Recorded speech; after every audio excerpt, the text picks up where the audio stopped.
Sunday, 18th of January, 5 months previous. We rise half an hour before dawn. The kettle is boiling hot water for Turkish coffee.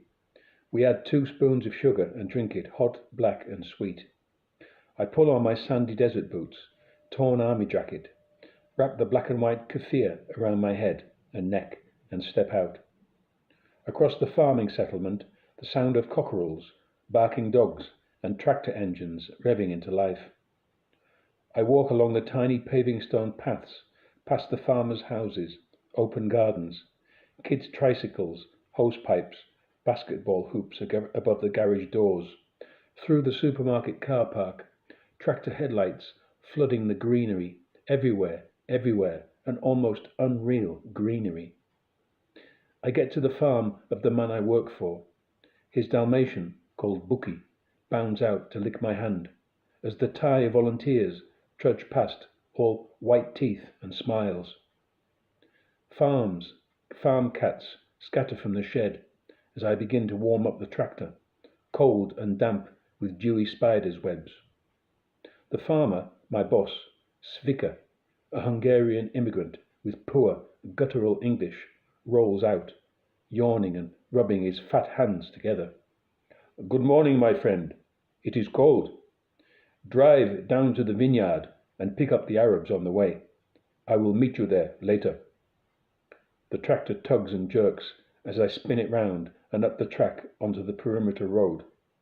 After the barbed wire fence, the John Deere opens up and jerks forward as the cold morning air pulls tears down my cheeks. I wait to join the convoy of farm vehicles driving down to the main gate. Volunteers sat on the fender guards over the huge back wheels. I stuff a Time cigarette in my mouth and light it, holding the steering wheel in place with my knee. At the gate, an overweight guard peels an orange while cradling his rifle. A sharp right, and I'm driving down the private road. Dawn is approaching rapidly, the whole of the Jordan Valley revealing hills, peaks, and pockets of foliage. The hills belong to Jordan, another country, another culture, but her mined border fence clearly visible.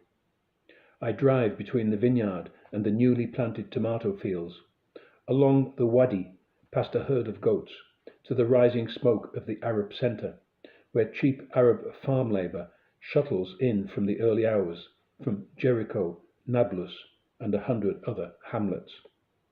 The young agile boys and men, wrapped in keffiyehs and hand-me-downs, each carry snack bags prepared by indefatigable mothers and wives, and then they wait for work. 2 of the lucky are Abdul and Mohammed, 17 and 19, who work with me, employed by Svika almost every day. The unlucky are the elders, their spines rusting, no more like reeds in the wind. This is where we pick up our labour as we drive on beyond. The sun pops up and flings light over the clouds, rays streaming freely like a prayer book cover sunrise.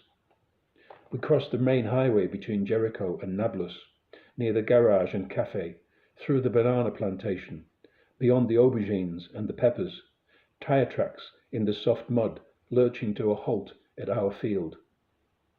On a nearby hill, a stark gunmetal grey war memorial to 1967 explodes, like a grenade frozen in space by a sun ray's firework flares.